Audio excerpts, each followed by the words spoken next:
दो लोग की गिरफ्तारी हुई है, क्या बताया आरोपियों ने, किस वजह से उतनी तेज रफ्तार में गाड़ी चला रहे थे, सीक्वेंस ऑफ इवेंट क्या था? ये थाना गोमतीनगर विस्तार में 21 नवंबर की प्रातःकाल एडिशनल एसपी श्वेता श्रीवास्तव के बेटे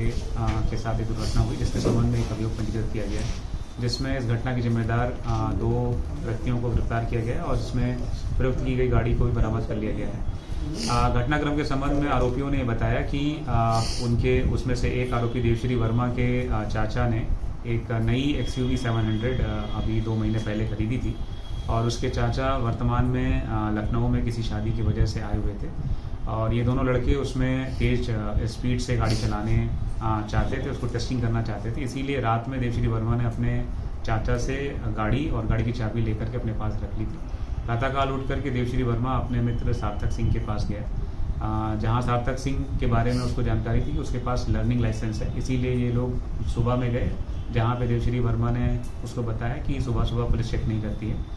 फिर दोनों वहाँ से गाड़ी लेकर के G20 रोड पर आए, जिसमें एक तरफ से देवश्री वर्मा गाड़ी चला रहा था और उसको उन्होंने आपस में शर्त रखी थी कौन ज़्यादा तेज़ गाड़ी चलाता है।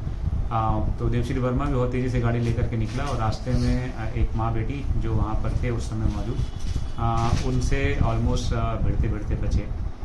पुनः जब वापस में G20 रोड पे वापस आ रहे थे तब गाड़ी की स्टीयरिंग देवश्री वर्मा से सार्थक सिंह ने ले ली और फिर उसको देवश्री वर्मा भी उकसाते रहे कि तुम मेरा रिकॉर्ड नहीं तोड़ पाओगे। इस तरीके से तेज़ी से गाड़ी चलाते हुए जब ये वहाँ घटनास्थल पर पहुँचे तो मृतक के सामने उन्होंने उसके, चूँकि अनियंत्रित तरीके से गाड़ी चला रहे थे, उन्होंने फुटपाथ पर चलने वाले मृतक के ऊपर ये गाड़ी चढ़ा दी और जिसकी वजह से दुर्घटना हो गई। ये घटनाक्रम। सर, लखनऊ पुलिस का इसको लेकर के एक अभियान भी चलाया जा रहा है, क्योंकि वहाँ पे जो रोड है अक्सर देखा जाता है कि बाइकर्स फर्राटा करते हैं। इन लड़कों ने भी एक दूसरे से शर्त लगाई थी स्पीड को लेकर के, उसको लेकर कुछ लखनऊ पुलिस करने जा रही है? जो मुख्य रूप से लखनऊ पुलिस में जहाँ जहाँ ऐसे रास्ते हैं जहाँ पर ट्रैफिक का लोड कम रहता है, जिस वजह से गाड़ियाँ तेज़ रफ्तार में चलती हैं, जैसे लोहिया पथ है या ताज होटल से जनेश्वर मिश्रा पार्क की तरफ जाने वाला मार्ग है या G20 है रोड है, इन सब मार्गों पर हम लोग जिगजैग बैरियर लगाते हैं जो परमानेंट बैरियर रहेंगे, ताकि यहाँ पे गाड़ियों की स्पीड एक लिमिटेड वे में रह सके। ये हम अभी ये परमानेंट करने जा रहे हैं। साथ ही में जो तेज़ रफ्तार में गाड़ियाँ चलाते हैं उनकी गिरफ्तारी या उनकी गाड़ियों की सीज करने के लिए जिस समय विशेषकर से ये कार्यक्रम सुबह के समय होता है, तो उस समय विशेष टीमें गठित करके ऐसी गाड़ियों के खिलाफ कार्रवाई करेंगे और साथ ही जो लोग साइलेंसर लगा करके गाड़ियाँ चलाते हैं उनके लिए भी हम लोग विशेष अभियान चलाएंगे और उन सभी गाड़ियों को जिनमें साइलेंसर से हालत ज़्यादा आवाज़ आती है तो उन गाड़ियों को भी सीज करेंगे। आखिरी सवाल सर, क्या जो आरोपी है सार्थक सिंह, इसके पिता ने पहचान छुपाने की कोशिश की, गाड़ी छुपाने की कोशिश की और ये भी बोल दिया क्या कि सार्थक नाम का उनका तो कोई बेटा ही नहीं है? जो सार्थक सिंह इसमें मुख्य आरोपी है, जो गाड़ी उस समय चला रहा था जब दुर्घटना हुई,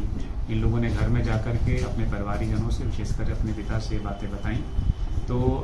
उनके पिता ने इस गाड़ी को धुलवा करके इसको छुपाने का प्रयास किया। उसके बाद अभियुक्तों को भगाने में मदद करी। इसी कारण से उनके पिता सार्थक सिंह के पिता रविंद्र सिंह के खिलाफ भी 201 के अंतर्गत हमने कार्रवाई की है और यदि इस प्रकार के साथ चाहते हैं जो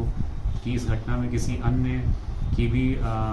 दुष्प्रेरणा थी या फिर किसी अन्य की लापरवाही की वजह से घटना हुई है तो उसके खिलाफ। आप देख रहे हैं इंडिया एक्सप्रेस लाइव।